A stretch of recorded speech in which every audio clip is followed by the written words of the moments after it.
Hi, everybody, and welcome to this week's episode of Attendance Bias. I am your host, Brian Weinstein.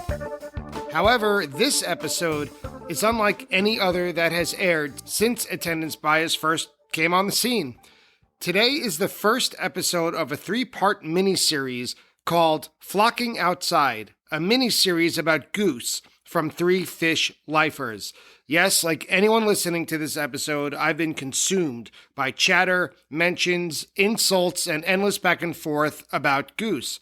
I mean, this isn't anything new. I first heard about Goose probably around 3 years ago as the new talented upstarts in the jam band scene. And like I had during the hype of dozens of other bands who came and went during Phish's long-held tenure atop the scene, I waited it out, and I thought Goose would disappear as quickly as they had made their way into our consciousness. But instead, the opposite happened. It seems that every other day, or even every other hour, Goose gets greater hype and gains more fans. While I'm normally cynical and pretty dismissive of stuff like this, I was surprised by their staying power, and I wanted to know what they were about. I wanted to know if and how they were different from other come-and-go jam bands. And most importantly, I really wanted to know what about their whole experience inspires passion and devotion from their fans. If you haven't been able to tell by now, I'm not really a Goose fan. I don't know enough about them, and that's why we're here. These are not easy questions to answer, so I reached out to 2 people who I trust, Brian Brinkman and Megan Guyona from the Helping Friendly podcast on Osiris Media. Both Brian and Megan have appeared on Attendance Bias as guests, and I've been in touch with both of them outside the world of podcasting. Not only are they each great communicators, but I also trust their musical tastes, even though we don't always agree. And, most importantly, in this case, they're both big fans of Goose. They were the perfect 2 people to help answer my questions about the band. So if you're about to turn off this podcast simply because you heard the name Goose, I implore you to keep it on, because I would be in your exact shoes. Like I said, I'm not a huge fan, but I'm here to learn. This episode, episode 1, is to help answer the who and the what about Goose. If you're a Goose fan, you may get some basic information and a few different thoughts on the band. If you're Goose curious, like me, this episode may help steer you in which direction to start. So please join myself, Megan, and Brian for episode 1 of Flocking Outside. I knew I was missing something. I wanted to see what I was missing. And if I didn't like it, I wanted to know why I didn't want to get into it. Everyone who's listened to Attendance Bias knows I'm a teacher, and I want to be as informed as possible. The cheesy thing that teachers say is, as a teacher, I'm a lifelong learner. So I want to do that as a music fan. And when I'm surrounded by people mentioning Goose, including the 2 of you and many others whose music taste and opinions I respect, and I just don't get it, I want to know what it's about. I want to get to the bottom of it. And then maybe as a aside, as a hopefully bonus point, maybe I'll really like them, but that remains to be seen. So in many ways, I relate to a lot of what you said, because I I take a similar approach to listening to music. If I hear a name being tossed around and I just don't know it, I try to give it a really fair listen and, dive into a couple albums. If it's a jam band, I try to check out a few shows and then kind of make my mind up. And, for me, why I'm here and why I've taken such an interest in Goose goes back to kind of where I was at in 2019, which at that point in time, if you had told me that I would have discovered a new jam band and be listening to them on the same level that I'm listening to Phish, be thinking about them, be trying to understand their history, trying to understand, intentionality within music, and trying to understand like different approaches from an improvisation standpoint, hearing their songs on a regular basis, learning the lyrics, all that kind of introspection and time that comes with listening to a jam band, I would have told you were crazy. I thought I had just enough time in my life to listen to Phish, and then I had all this other music that I wanted to discover. Because for me, it's not just about jam bands. I have to have a foot in indie rock. I have to have a foot going through classic rock. I have to listen to a bunch of jazz. I have to listen to hip hop. I have to get a sense of kind of where everything is at. And just part of the reason I started a podcast for Phish fans to listen to music that's not Phish. So when I first heard about Goose, I was like, I just don't care. I didn't care. I didn't really want to dive into it because I was like, if I like this, how much time and energy I'm gonna have to focus on this? And if I don't like it, what does it matter at that point? Do I even have the time for it? And very close friend of this pod, of other pods, of Phish pods in general, Mr. RJB he was the Sherpa for so many of us in late 2019. They play the Peach Festival. They play this incredible set of music that kind of consolidates all of their music down into one kind of 90-minute set where you hear all different varieties of the band. And it was a great intro set, kind of like those, like a 61194 would be for Phish, where you hear a show and you're just like, okay, this is the band in one package. But I remember he was pushing that set, he was pushing other sets. And for me, it wasn't until the fall that I started to hear some of their covers that pull from the indie rock world. And I started to hear their jamming that sounds like they are listening to bands like the War on Drugs, bands like the National, bands like Vampire Weekend, and expanding on the soundscapes I love from those bands.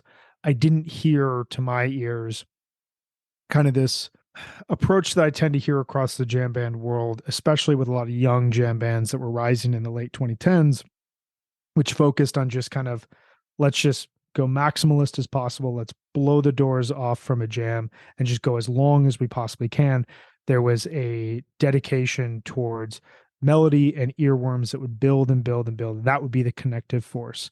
And from there, the pandemic comes, songs are written, the band just becomes a part of my life and becomes a part of my overall friend group. And they've become this aspect for me, both musically and socially, on a level with Phish that I just didn't think was possible. So for me being here, I think that there's an aspect of it's a cathartic exercise to talk through, like, what does this band mean to me? Why do they mean so much to me?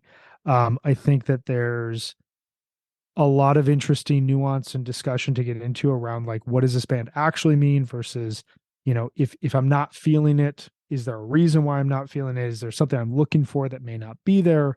But also, just to explore and converse about the history of a band that I just absolutely love, with two excellent people here who I love talking music with. All those kind of combine around, why I'm sitting here right now and excited about what we're about to talk about. I'm excited to hear about it all. Megan, what are your thoughts as we just get started on this conversation? I'm so excited to do this with you too. I love talking music with both of you. And to me, you're kind of on opposite sides of this coin, like someone who really knows a lot about Goose and is really into them, and someone who's interested in learning about them, which is so exciting. I really wanted to be here because everyone is talking about this. And I remember when everyone had these kinds of feelings about the Grateful Dead and Phish, and we didn't have a place to talk about it. We didn't have podcasts, we didn't have the internet. And obviously those voices amplify this discussion, but I feel like it's everywhere. And so I just really wanted to get an opportunity to talk about it and talk about it with people who I really respect, and also give people who don't know much about Goose a place to go to find out, and to start learning about them. I thought that was really exciting. So I felt like being part of that conversation was really inspiring to me. And also just getting to talk about Goose because I'm really in that exciting phase with them where Pandora's box has just been opened for me. I heard about them after their Peach set, like Brian was talking about. And then quarantine happened and I was in the mountains and I was cooking a lot and playing a lot of music in my kitchen. And my family was like, enough with Phish. And so I just started playing Goose, and I started playing a lot of their studio stuff, like just on Spotify and Apple Music. And I was listening to a lot of more of their studio work, which is interesting because it's not really the way I usually find out about jam bands. And similar to Brian, I don't listen to a lot of other jam band music besides Phish and the Grateful Dead. Otherwise, I listen to lots of different kinds of music. But I was so intrigued by them. I felt they're just different than other bands I'd heard. I felt like their lyrics were just super compelling to me, and I was just kind of intrigued by them. And so when they streamed the Goosemas show on the top of Rockefeller Center at the end of 2020, that was the first time I ever streamed one of their shows. And I think we're going to talk more about it, but it's a really amazing, high quality production value experience to watch.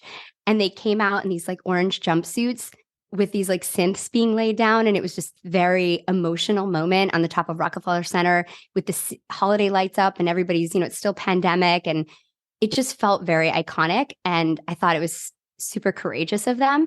And they came out in these funny jumpsuits. And then you see Peter with this huge mustache and like a winter hat on. And I just thought, who are these guys? And immediately I realized that that's what's so interesting about this band too, is that they all have different personalities and they're really accessible to the public in a way that I think is super smart and also just adds to this feeling of like wanting to get to know who they are and what they bring to the band. And so after that, it took me a while to see them, but I saw them at Radio City last summer, and I was blown away. Brian, you and I hung out before the show, and maybe I was hyping them up a little bit too much to you, but I was like really, really, really excited to see them. We'll get into it.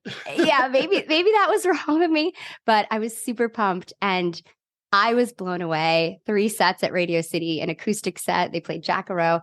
I was floored. I was about 5 rows back and I just could not get over their polish. I was texting you, Brian, about it after, like their hypnotic groove. I could not stop dancing. I was super into it. And then the next night I was not supposed to go. And then Kevin Brinkman, Brian's brother, offered me a ticket because he couldn't make it. And I pissed off my entire family and went to the show with Trey because I knew he was coming.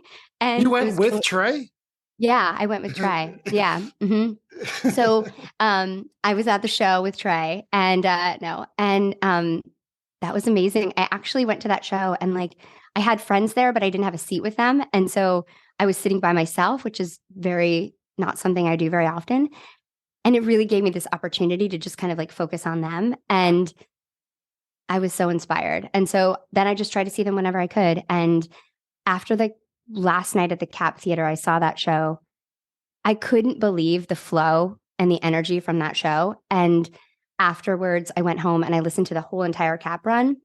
That was like a perfect kind of encapsulation of them because they played a ton of their catalog. And to do 5 nights sold out at the Cap, have the energy. I thought the last night was the best night. To have that sort of energy and maintain that through a 5-night run, I just felt like this band they've got it. So then I just listened to the whole entire leg of that spring tour, and they're now just a band that I want to listen to more than anything else. It's really exciting. So I'm here to learn more about them too, and also to talk to you too about it and bring my emotional opinions about music. And something I'm interested to find out about is the context. Like, where did these guys come from? Because you mentioned, Megan, just now, 2019. That was 4 years ago, which it doesn't sound like it was that long ago, but 4 years is a lifetime for a lot of bands, right? The Beatles were only together for what, 7 years? It's a long amount of time for a band. For at least half of that time approximately was not actively touring because they couldn't, because the infrastructure wouldn't allow them to do so. But I want to know, where do these guys come from? I know Connecticut. I'll put it this way. In 2011, I think it was the spring of 2011, I went with my family to the MoMA, the Museum of Modern Art, and there was an exhibit on German Expressionism. And I knew kind of what it was, these 1920s to 1930s films and paintings where everything is kind of abstract and it's regular landscapes, but they're tilted with very dark, shadowy colors. And I'd seen old German films like M and Metropolis and things like that. And I'd enjoy them on the surface, but I didn't have any understanding of culturally what was going on at the time and why they were made and why they looked the way they did. And I found out, I don't want to go into a whole art history lesson, but going to the museum helped me understand and appreciate them on a completely different level. So Brian, when you talk about the Peach Fest, I want to know, where were they before then? Who are their influences? You talked about some of their cover songs, which I haven't heard any. I've seen them on set lists, but I haven't heard them play them. So who are these guys musically speaking? From where did they come? And also, what makes them so different from the hundreds of other mid-level jam bands that in 2000 to 2008 were all supposed to make that big leap? Why, Mo hasn't played any venue really bigger than the venues they were playing in 2000. I remember a time when they were going to be the next big jam band, in quotes. Goose seems to really be making those huge leaps. I want to know what makes them special. So, I mean, like, quick encapsulation of the past, like leading up to Peach. A number of these guys went to Berklee College of Music. Rick, Trevor, Jeff, I know for sure. Rick, the guitarist, usually the lead singer, Trevor, their bassist, Jeff, their percussionist. Rick and Peter, who plays keyboards and guitars, had a relationship at some point prior to Goose starting. Peter had a band called Great Blue. Rick had a band called The Pseudo. And around 2016, the origins of Goose kind of start to take shape. There's actually a really interesting show of theirs that you can watch on YouTube from October 2016, where they're literally just a wedding band, and it's Rick, Trevor, Ben, and a keyboardist who I don't know the name of him, but if you kind of YouTube search Goose 2016, 2017, 2018, you can see these like slight increases in professionalism in terms of their overall playing. They were basically just playing bars around the Northeast. And you get this mix of Phish covers, a couple Grateful Dead covers, some of the original Goose songs, you know, the Jives, Tumble, Madhuvan, some of these kind of foundational Goose songs, which really set the tone for the band. That melody is really, really essential. And having like an earworm riff in the same way that, as I referenced, you know, your Vampire Weekends, your national, your indie rock bands of the 2000s and 2010s, where you know, the idea with the band was kind of originated, or the idea of like their songwriting was originated around riffs and was originated around soundscapes. It was originated around lyrics, but also like this deconstructionalism that was happening from a production standpoint behind the surface and trying to figure out how do you reshape a very traditional song. And so you started to hear that with Goose from a songwriting standpoint. And 2017, you know, there's a great video up of them playing at a bar where like you can't see anyone in the front row. You can hear, you know, individual voices, you know, shouting out song names.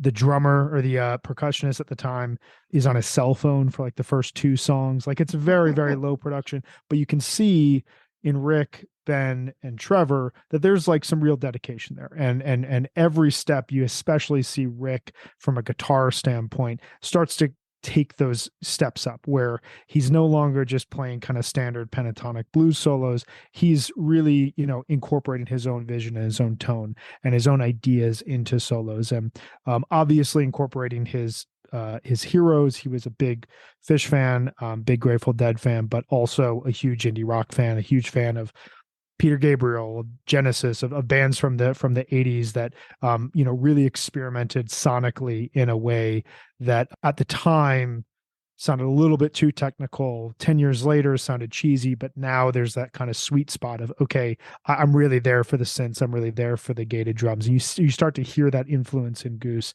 2018, Peter joins the band by the end of the year, and 2018 is really where you start to see what modern Goose is going to look like. At this point, they have, I want to say, somewhere between 20 and 40 of their core songs that have already been written. They're playing festivals. They're playing a ton of shows. I mean, you're playing, you know, 90 to 100 shows a year, small bars. And by the time we get to 2019, you can kind of think about that as the same era that Phish was at when they got to 1989, 90, 91, where the foundation is set. Whereas Phish, it was, let's throw Zappa, Genesis, King Crimson, Led Zeppelin, Van Halen, all into a blender and just like put it on, and it just like all mixes up these sounds, all mixes up these influences. And a, you know, typical Phish song from the era, you think about something like Foam, you have elements of prog rock mixed with, you know, these really quiet, just like beautiful passages, and mixed with, you know, Latin and Caribbean influences. And it's got these really creepy lyrics that sound like they have been written from a storybook era. And the song kind of rocks, but it also is really weird. And you can sit there and stroke your chin while listening to it, but you can also somehow dance to it. And people have figured out a way to dance to a song like Foam. you think about that with Goose, and you think about songs, I referenced it earlier, but like Madhuvan is kind of like one of the elemental Goose songs to hear at an early stage, because lyrically, it's incredibly introspective. It's about this kind of awakening period that Rick goes through. It's got spiritual undertones. It's a lot about materialism, not necessarily being an important value in his life, but is still a struggle in his life. And musically, it goes from heavy riffing to very catchy choruses and verses, and it drops into an open jamming space. And so that kind of sets a foundation of kind of where you can anticipate Goose going. And you hear that there's a great version of that. There's a great version of Arcadia from that Peach set that really sets the foundation for a listener of who this band is.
So I just want to make sure before we go any further, Madhuvan, that's the one that I've been calling Mudhaven the whole time. Probably. Yeah. That would be the one. Yes. Yeah. Okay. That'd be the one. Yeah. I mean, when I think about what sets Goose apart is that, I think the best bands are able to take their influences and make it something of their own. Right. And so I think that when you think about the way that the Grateful Dead took like early rock and roll and, folk and Americana and rock, early rock, and turned it into what the Grateful Dead does best. And Phish took, what Brian was talking about, their influences. And Goose does that as well. And I think that sets them apart from other kind of like mid-tier jam bands who have been around a long time and have never broken forward past that, is because it has to be unique enough and compelling enough. And I also think the songwriting is just on another level. I think that, to me, one thing that people kind of talk about Goose in a negative way is how polished they are, but that's because their songs are truly excellent. And I think that listening to their lyrics has been something that, it's the first band in so long that I've studied, like the way I study Bob Dylan, or the way I got into the Grateful Dead or Phish. Like when I would open up, the cassette tapes of Rift and just for hours look at it. Like I was rewatching that Peach set recently and like looking at lyrics and reading them because they're poetry. And I think that they've been able to find that. And I think also what happened for them too, when Brian was saying that Peter joined, I've read an article where they were interviewing Rick about this. And he was saying that, in 2017, before Peter joined, 2016, they were playing really small venues and unable to fill them and couldn't figure out what was going on. And Rick is super introspective, and like he's that kind of like moody lead guitarist, you don't really know how he's feeling. He's kind of internal, and they needed like a front man, and Peter brought this joie de vivre and this like energy and this ability to talk to the crowd. I mean, from what he said, he's worked on that, but it's truly authentic. And I think that energy is something that made the band seem kind of more complete. And so I think also he's an incredible songwriter. And I think together they're an incredible team. And so I think that was kind of, to me, the missing piece. So it's one of those things where it's a balance of originality and also finding the right people at the right time. So you've both mentioned this Peach Fest set that seemed to be something of either a breakthrough or a perfect encapsulation, I think you said, Brian, of like, if you're first getting into the band, here's your starter kit. And then 2020 comes around and the whole world shuts down. I know, Megan, you brought this up with their Rockefeller Center set. The only thing I knew about them was that I heard about their bingo shows. and I didn't know what it meant. I wasn't interested. I'm a little bit interested now, but that seems to be what really changed the dynamics in terms of popularity and people saying, "Oh my God, have you heard about Goose? Have you heard Goose yet?" People wearing shirts or hats. That to me, that is where I first heard them. What happened in 2020 that brought them from this band that is just maybe size 12 font on a festival to maybe they're jumping up to maybe size 17? And Yeah, you get to the point. This coming summer, they're like size 24. They're co-headlining with Tab now. Certain Right. festivals. Yeah, I was going to say, like, you get to the point where your own iconic font for your band name that suddenly appears. Like, that's the big step. Yeah. Like, Yeah, you're not just like in the regular font, like it's now like the Goose cursive. Goose So cursive. just one last note about the Peach Fest, because one thing that makes that set really fascinating is they were playing in late afternoon on kind of a smaller side stage, and if you look at the video of it, it is the entire area where the crowd is just like it's overflowing with people. People were standing in the woods listening to the show. There was a hype that had been building throughout early 2019 in that area, and it all kind of coalesces at that set where both they get this huge crowd, they play all of their big songs, and they play all of their big songs just like in a perfect manner. The other thing I I would cannot just say, believe, Brian, that I was at that set and didn't see it. Like I was at the Peach and I was watching Green Sky Bluegrass on the main stage, and I didn't even know about that Goose was playing there, and it's devastating to watch. Oh, that that's set not now. a loss though. Green It's a Sky huge Bluegrass is loss. great. I'm not saying they're not great, but as a huge Goose fan, it's a huge loss for me. Sorry, Well, Brian, I didn't mean to interrupt you. I'll do you one better though, Oh, no. because that is a huge loss. I get it. Fall 2019 was when I started to listen to Goose, and there's one show in particular, their Buffalo set from November 2019, where they play a 30-minute version of the song Drive.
And that was kind of that next point where I remember logging onto Twitter that night, and everyone was talking about this. And it was the type of, they immediately put it out on their socials, and they just showed a clear knack to market themselves, where if you were curious, you didn't have to put in a ton of work to find them. They came to you, and they came to you in a way that felt in line with the best marketers out there. And I think for a lot of people, that's part of the reason why they don't like Goose, is because they are so good at marketing themselves. Yes. And that feels inauthentic to certain people. For me at that point in time, it just made it easier for me to say, I'm going to check them out. You guys have a pro shot video of you playing this huge jam.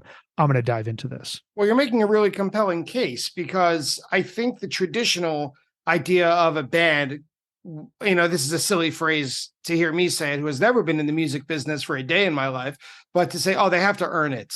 They have to play bars for 10 years until they get a break. And that'll, the traditional, the sort of, that thing you do kind of way of earning a living as a band. But it seems like you said Goose is better at marketing. It seems like they've already done it. Like, what do they do though? Brian, what does that look like? Or Megan, what does that look like that they're good at marketing? Well, I was just going to say they hired a professional videographer from very early on that was taking really high quality videos of them. So that was something they just did from the beginning. And then Peter worked at a podcasting company for a while. And so he has a lot of editing skills, and he also releases all of their live music on Nugs. And I remember reading an interview where they were talking about that they were first thinking about just releasing like their best shows. And Brad Serling was like, no, you need to release everything and as soon as possible, because that's what keeps people super engaged. And so they've done that. And yeah, I think that the videos that they shot, even the Peach, is really high quality. And I think that makes a big difference. I mean, that video has 400,000 views almost. It's like 398,000 views on YouTube. We'll have 398,001 because after we're done with this, I'm going to check out what you guys are talking about because I got to know. It's incredible. And it's incredible too because Rick something's wrong with his knee and he's sitting in a chair the whole time. And he's still just absolutely he toward his ACL. Crushes. He's still just crushing it. Yeah. He crushes it. And then at the end too, Peter's up there and he's saying, toward the end of set, he's like, we're Goose. And he's like, you know what we're called? We're Goose. And a couple people do the Goose chant. And he's like, what is it? Say it again. And they do it. And they're encouraging that kind of insider knowledge. You know, those are the things that Phish did, right? And that builds community, and it builds like if you're in the know feeling. Smart. And I would say as well, like turning to 2020, and the one thing just to put a bow in it, they came to Denver in December 2019 on the same night that Phish was webcasting from Charleston, South Carolina. I opted to webcast the Phish show. It was a good Phish show. I was there. It was just okay. Yeah. It was all right. And it wasn't a very fun, good tour. It was fine. Yeah, it was not but I was like, well, I'll just see Goose next year when they come back to Denver. And of course, they wouldn't come back for 18 months. And it would be a very different scenario. It was the last time I would have a chance to see them in a bar. But that said, going into 2020, they open up, they do this opening tour for Pigeons Playing Ping Pong. And they continue this, like that drive comes out on video. But if you watch that, suddenly your YouTube algorithm tells you, hey, you should check this out. And suddenly there's a whole library of Goose jams that are available that are pro shot. It's clearly curated in the same fashion that Phish started doing it in the early part of 3.0, where a show ends, they play this stunning jam, and the next day on Twitter, you log on and Phish has released the Choctaw Torture from Randall's Island. And everyone's like, that's the jam you should have released. Amazing job. And you just get this experience as you're starting to follow this band, very different from what it was like when I got into Phish 20 years ago, where you want more and the band is going to give you more. And this all builds towards the Bingo tour. That Pigeons tour that I mentioned that they opened for, they're releasing great jams. They're playing really well. They only have an hour-long set. Sometimes, as we saw on the Taboos tour, Goose really thrives when they only have an hour-long set because they still have a small enough catalog that if they're going to play 6 of their biggest songs, they're like literally their biggest songs. These are, you know, if Phish is playing a festival set where they're playing a Tweezer, You Enjoy Myself, Mike's Groove, you know, that sort of set listing. And there's really great performances. The band was clearly taking another step up. By the end of the tour, they were playing equal amount of set time with Pigeons because the crowd clearly was demanding that Goose play longer, that Goose give them like a fuller show. And then the pandemic hits. And when the pandemic hits, pretty much all music goes offline. And I, at the time, was doing a lot of work trying to get a lot of these indie rock bands I love who were immediately out of work, had no idea about live streaming, was trying to bring bands on to Osiris for live shows during the pandemic. And we got a few to do a few shows, but a lot of artists were really concerned about gathering, about the image of gathering, about the image of being in confined spaces. And Goose kind of used that period in time between March and June to their benefit, where they started releasing acoustic sets and jam sessions from literally their parents' houses. They had no place else to go. They were going through the proper procedures of testing themselves, releasing information about that. And then 2 days later, you get a video of a full show of theirs.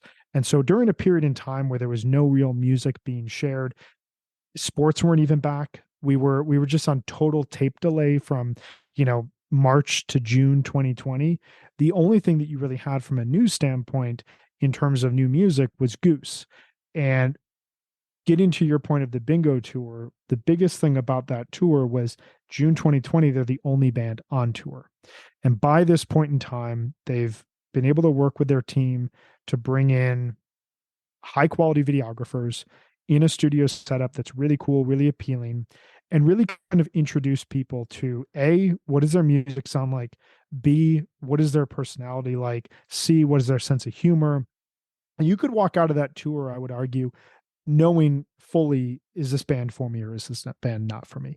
I webcast 2 shows from that tour. It was the first time I really did like a live, immediacy Goose setup, and they really set up the tour the same sort of way that it reminded me of old school Phish in a lot of cases, where they had all of their song names plus challenges like 15-minute jam, no drums jam, all these sort of like exercises, if you will, from Gimmicks. Starting at asterisks, the set list. Yeah, notes. exactly. Yeah, they're like exactly. gimmicks. Yeah. Yeah, they're little gimmicks, just to kind of the way that Phish utilized the yes and aspect of within their jamming practices. You were seeing that live, and so watching these shows was both an eye into what are these songs, because they would show you on the screen, this is the song that has been chosen, so you as a noob are able to learn, oh, this is Wisteria Lane that everyone keeps talking about, this is Arcadia, this is Jive 2 versus Jive 1. And so you had like kind of a learning opportunity as a new fan, but also, you got their sense of humor, and you had moments where there'd be, improv comedy, there'd be push-ups competitions, there'd be, band rotating and playing each other's instruments. So you get to see that they're, not just skilled in their own instruments, they're skilled across the board. And I remember walking out of that specifically, there was a Factory Fiction, there was a Doc Brown in I believe the 625 shows, the second to last night, where improvisationally I just went on a journey with the band and I followed them, in terms of what was going on. And I mentioned this a little while ago, but like, it wasn't this sprawling jam where it felt like anything could happen and it was abstract and it could fall apart. And he sings to you, let go, may the nighttime be your home.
It felt like they were taking elements of 80s Heartland rock and applying it to a jam and giving you the sense that 3 or 4 minute Heartland rock song that you just want to like blast while you're on a road trip is now 18 to 20 minutes and goes through multiple segments based around riffs that rise up and fall back down, and then they adjust and they move into a new segment.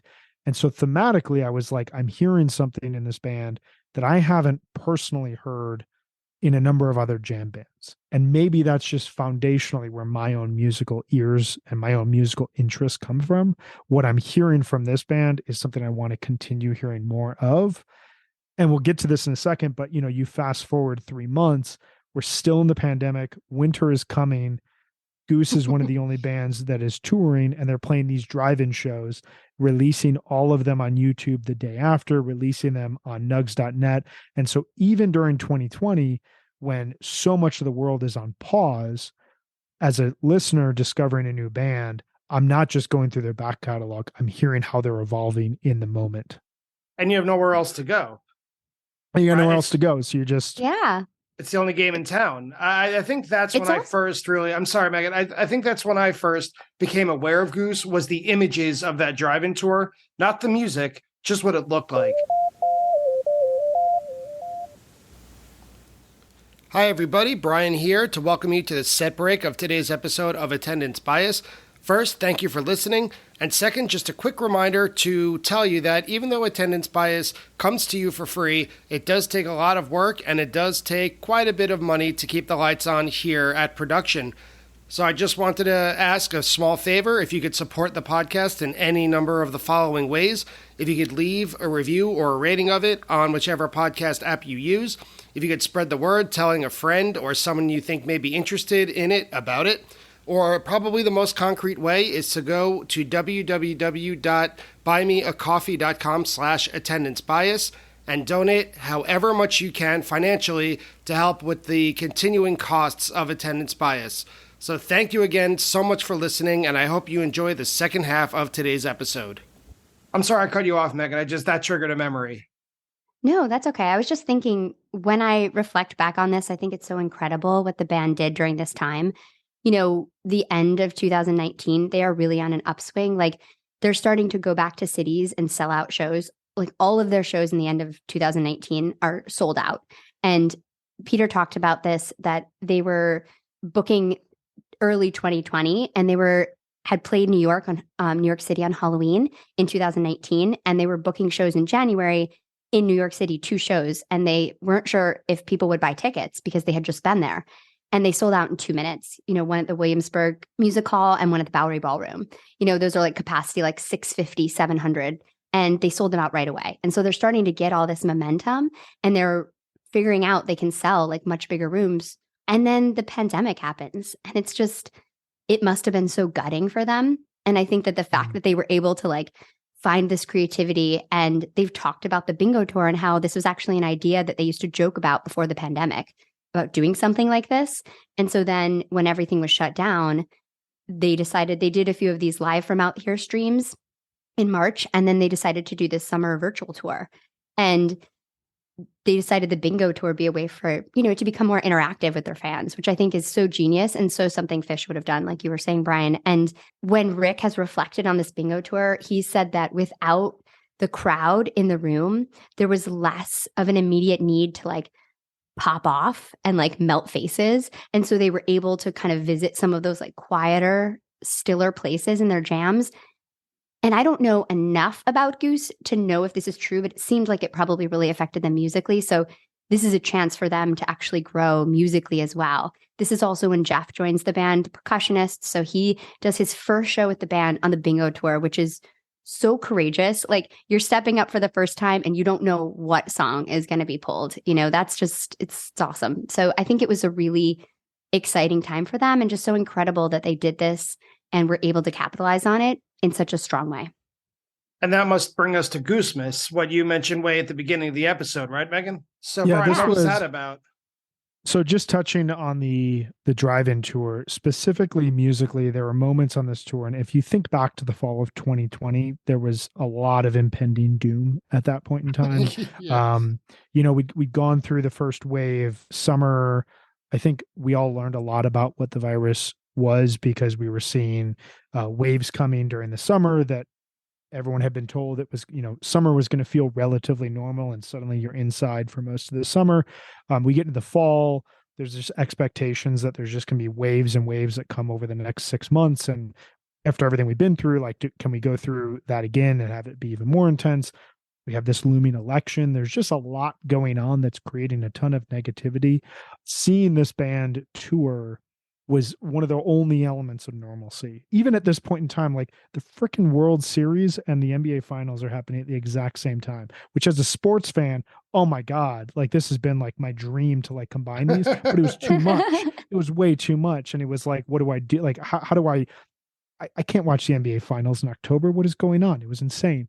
But musically speaking, the 9/16/2020 Madhuvan, the October 2nd, 2020 Time to Flee, the October 3rd, 2020 All I Need, the November 7th, 2020 Arrow were just significant jams that for me, as I was hearing these jams kind of take shape and hearing the band listen to each other with a little bit further depth and hearing them incorporate more synths from Peter and Jeff start to figure out his way into the band in a way that was less just like kind of supportive and more he was his ideas and his voice was coming out.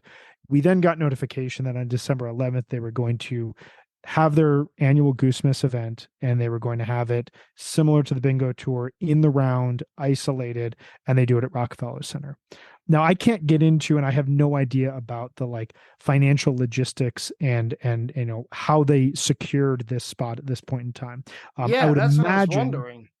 I don't know personally, but I would imagine there wasn't a ton of competition at this point for booking Yeah. it, but also it was kind of just like you take advantage of it. And I think that a lot of what we love about Goose is the sense that, hey, if no one's telling us no, let's just try something, even if it's a level above where we may be as a band.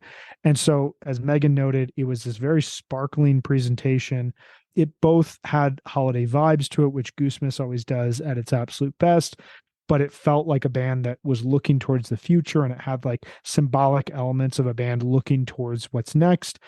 Similar to the Peach Fest, you have just like a phenomenal set list from start to finish. So you have this just like experience of, it's a Friday night. It is close to the holidays. Nobody's going out. Everyone has canceled all travel plans, and you have an experience of watching this band take another step forward and knowing that for all the shit that's happened in 2020, this band has made the most of it. And they've made as much as can possibly be made. And now they're closing out the year with a really big statement and playing a really high quality show. And at this point, everyone's starting to think that as we can get through this winter, we're going to be back seeing shows at some point. So for someone like myself, I think Megan, you're very similar in this sort of way. It was kind of that final stamp up for me of like, okay, when we can go see live music again, I'm going to see Goose. I'm not going to let a Phish webcast get in the way again. I'm going to see this band. I'm going to see what this is all about. And I'm going to keep trying to discover more about them. Yeah, and it seems right around this time was when Phish fans who were also trapped at home doing nothing but being on their computers were at their best and their worst now sniping at Goose, right? Starting to hear fans say, hey, have you heard of this? And posting whether it was a YouTube link or just, hey, anyone ever heard of Goose before? Something as innocuous as that was just torrents of criticism and insults and teasing and all that kind of stuff. And to be fair, and I know you guys are big fans, they are in some ways easy targets, like Peter's mustache alone. But on top of that, I'm wondering what it is that's so divisive about them among Phish fans. Is it just a simple thing like Megan mentioned earlier, the way that it was when she was first getting into Phish, when Grateful Dead fans were kind of older and crotchety and getting a little bit of insecure about their ownership over the scene? That's how I see it. I think so. I mean, I remember being on Grateful Dead tour in 1995 and talking to people about Phish because I was just really into Phish, starting to get into Phish then. And they said similar things about Phish. They kind of went after what makes Phish great. They were like, they're silly, their lyrics have no emotional depth. They're only for young people. They don't have this like long history. They're not old and wise, which is so funny because it's not even like the Grateful Dead were that old at the time. Jared just looked old.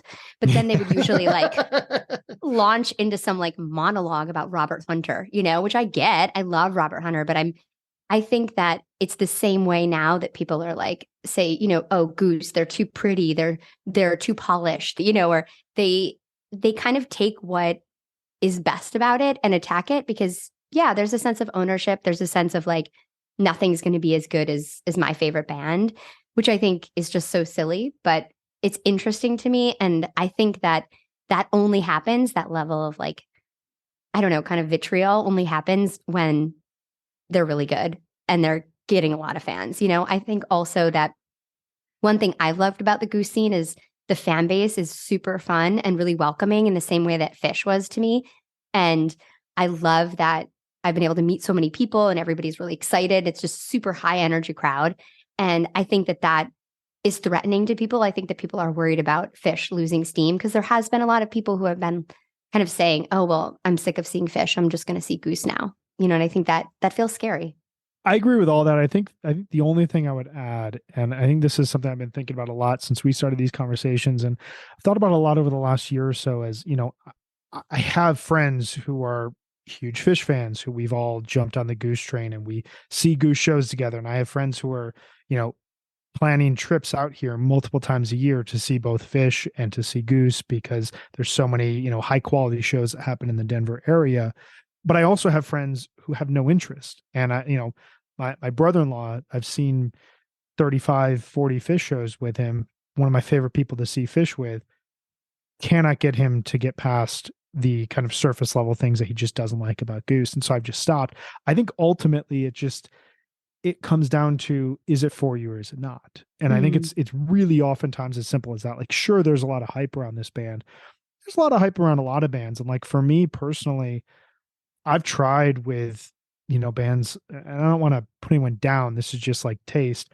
I've tried with Twiddle. I've tried with Spafford. I've tried with Pigeons Playing Ping Pong. I tried even with like Mo and with the Disco Biscuits.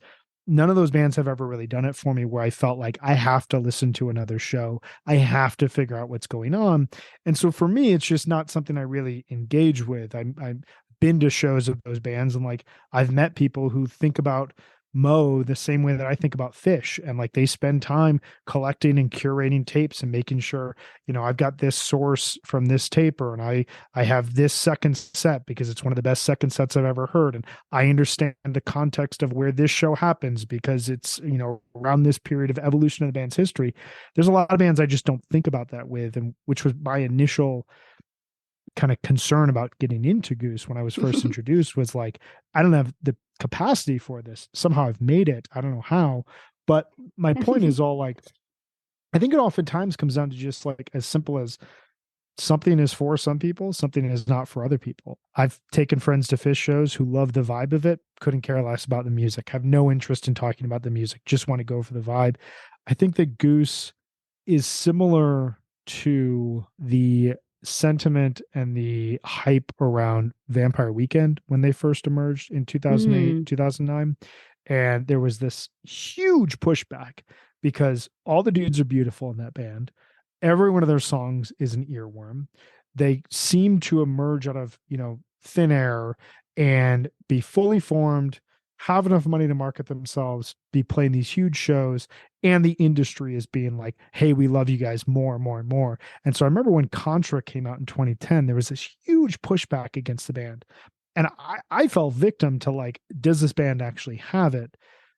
For me, those songs connected with me more than, almost any songs of the early 2010s, and put me in a position where like, I just kept listening to that band over and over and over again. But I think for a lot of people, that perception, because it's not for you, it makes you think that there's potentially something wrong with it. And I think at the end of the day, it may just come down to Goose is really, really for some people and really, really not for other people. And that's full circle, right? That's why I'm here, in a sense. I want to know what about it is for other people. And as I get into it, is it for me too? And just looking ahead to our next episode, to episode 2, I just want to take a look at and let the audience know what's coming. So I am not completely oblivious to Goose's music. I've listened to a couple of tracks, and I saw them live once. I saw them at that same show that Megan mentioned, night 1 of Radio City. I was not that impressed, to be honest, with their music. It did not blow me away. Part of that, and Megan, you alluded to this earlier, is that everybody I met, and this is anything but an insult, it is nothing but a compliment. Everybody I met told me how much fun and how great a time I'm going to have. It's the greatest. You're going to love them. They're amazing. So that, combined with the surrounding hype just from osmosis, I didn't know what to expect because I hadn't heard a note before then. And so what I did hear, or what I thought I heard, I was, by the way, Megan, you said you were just a couple rows back. I was a couple hundred rows back. I was like all the way up in the like double mezzanine, and I could hear, but it wasn't a up close and personal that was experience. The problem then. Yeah, that you gotta sneak me up front next time. I gotta get you up front. Yeah, stick with me. But my overall impressions, and Goose fans listening, this is just straight from the horse's mouth. I want there to be a happy ending. But to me, a lot of the jams felt a little overly long. Some of them felt contrived. And I wondered what was the hype. I loved the talent and I loved the ability that this band had. For what it was worth, I could not hear the lyrics. Like, I couldn't hear the enunciation of the lyrics. So I wasn't listening to the songs per se. But I was just thinking, where is this band's personality? Where is the you know what? It all go this way. When I see a really good Phish jam, or any band for that matter, if I have to go to the bathroom or if I have to get a drink, I always say, you know what? I have to, but I can't miss this. I did not feel that once during Goose's 3 sets. And I kind of wanted to. I wanted to be in because of the vibe and the good times that everyone there was having. And I want to be like, all right, I want to be in on this. I want to know what's happening. And it didn't hit me right. So for episode 2, Megan and Brian are going to give me a playlist of a bunch of live and studio, Brian. Yeah, live and some studio, because studio is kind of an important aspect of this band, as we'll talk about in the next episode. Okay, so live and studio tracks for me to slosh around in my head, to shove into my ears and my brain hole, and just see if I come out. I don't expect to be a completely changed person, but hopefully I could be a little bit more on the inside than I was before I listened. So today's episode, I have to thank both of you a trillion times over, because you taught me so much that I didn't know. And I really do think when it comes to any sort of art, I touched on this earlier, whether it's music, oil paintings, ballet, it doesn't matter. Any sort of art, context is key. You have to know when something was produced, why it was produced, and what led to it becoming produced. And to me, learning about all the way back from them being in a bar with their drummer looking at a phone, up through selling out multiple nights at the Capitol Theater and Radio City Music Hall, if I had a crystal ball, I would suggest that MSG or slightly beneath it is probably not that far off in their future. I might get some heat for that, but I don't think the hype is just that big. They are gaining and rising at such an exponential rate.